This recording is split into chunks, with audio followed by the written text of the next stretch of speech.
आज हम पढ़ेंगे संविधान, कॉन्स्टिट्यूशन। संविधान में जब संविधान हमारा बना था तो उस समय 395 भाग, वो क्या नाम, अनुच्छेद और 22 भाग थे। ठीक है, तो पहले सबसे पहले हम देखेंगे संविधान की परिभाषा, डेफिनेशन ऑफ कॉन्स्टिट्यूशन देखते हैं। भारत के लिए या सभी के लिए बराबर कानून को संविधान कहते हैं। एक ऐसा कानून जो सबके लिए बराबर हो और जिसको सब फॉलो करें, इसको हम कहते हैं संविधान। ठीक है, भारतीय संविधान में 22 तो भाग हैं और आपके 395 अनुच्छेद हैं। अब वो बढ़ा दिए गए हैं, बढ़ाने का मतलब 395 ही है, लेकिन ऐसे करके उसको ऐड कर दिया गया है। ठीक है, चलिए, तो भाग एक है। भाग एक के बारे में देखते हैं कि भाग एक क्या है। भाग एक में कहा गया है कि संघ और राज्य क्षेत्र आते हैं और ये आते हैं अनुच्छेद 1 से लेकर के 4 तक में। अनुच्छेद 1 क्या है आपका, भारत राज्यों का एक संघ होगा या भारत राज्यों का एक संघ है। राज्यों से, पूरे राज्यों से मिलकर के भारत बना है। इसके राज्य कभी टूटकर अलग नहीं हो सकते। तो ये आपका किसमें कहा गया, अनुच्छेद 1 में। चलिए, अब कुछ एक इंपॉर्टेंट चीज भी देख लेते हैं। जो देश फेडरेशन होते हैं यानी कि संघीय होते हैं, उसके राज्य टूट सकते हैं, लेकिन भारत के राज्य नहीं टूट सकते।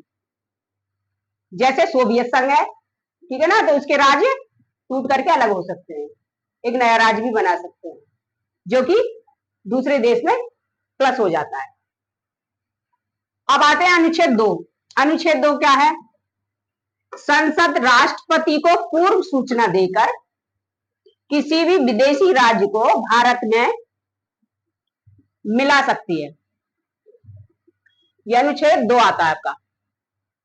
क्या कहने का मतलब है कि यह काम कौन करेगा, संसद करेगी, और लेकिन उसमें अनुमति चाहिए राष्ट्रपति की।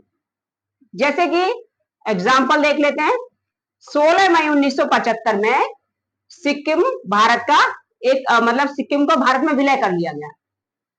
अब सिक्किम भारत का ही राज्य माना जाता है। ठीक है, पहले वो सिक्किम भारत से अलग था।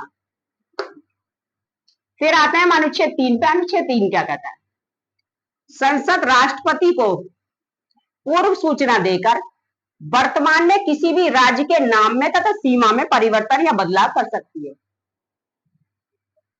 अब जैसे हम चाहें, जैसे हमने कर दिया, अलीगढ़ का नाम हरिगढ़ कर दिया, अयोध्या का नाम कुछ और कर दिया, इलाहाबाद का नाम कुछ और कर दिया, प्रयागराज रख दिया। ठीक है ना, तो ये कैसे हुआ, ये संसद ने किया राष्ट्रपति की अनुमति से। ठीक है ना, जैसे आपका बिहार से झारखंड बना दिया गया, और पहले हम उड़ीसा कहते थे, आज उसको ओडिशा कहते हैं, उसके नाम में परिवर्तन कर दिया।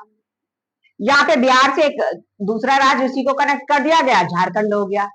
ठीक है ना, चलिए अनुच्छेद 4 पे आ जाते हैं। अनुच्छेद 4 क्या कहता है आपका, अनुच्छेद 2 और 3 में किया गया संशोधन अनुच्छेद 368 के बाहर रखा गया है, अर्थात इस संशोधन को राष्ट्रपति नहीं रोक सकते। यह अनुच्छेद 4 है आपका। ये जो दोनों संशोधन है ऊपर वाले, इसमें क्या किया था कि राष्ट्रपति की अनुमति की हमें जरूरत पड़ती थी, लेकिन जो हमारा अनुच्छेद 4 है उसमें हमें राष्ट्रपति की अनुमति की जरूरत नहीं पड़ेगी। ये आपका अनुच्छेद 4 है। Okay guys, thank you.